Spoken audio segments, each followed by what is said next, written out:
from when Gorbachev came to power, March 1985, to 2007, when Putin has been in power for 7 years. That's 22 years.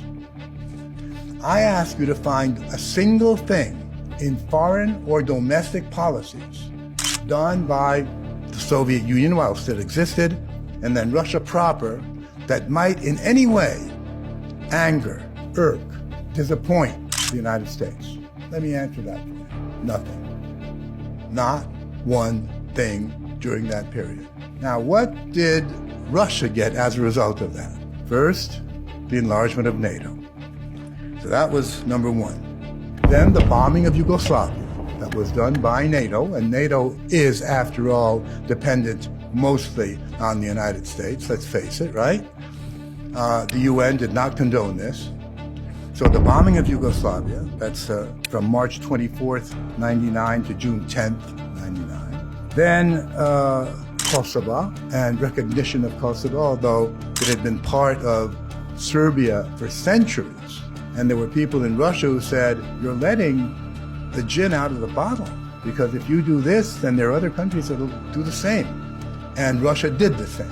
This was the turning point. Russia had tried playing by the rules, but it was clear that the Americans didn't take them seriously and that the West couldn't be trusted.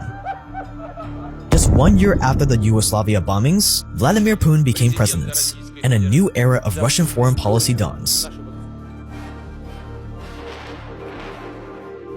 Ukrainian children, Ukrainian elderly people, Ukrainian ladies who were killed directly by Putin. And this is, you, Mr. Putin, is a killer, is a maniac. The West likes to point the finger at Putin for being the aggressor, the madman, Adolf Hitler reincarnated.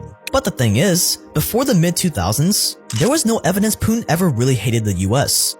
Back when he was still deputy mayor of St. Petersburg, he was even known for helping US businesses settle contract disputes with Russians.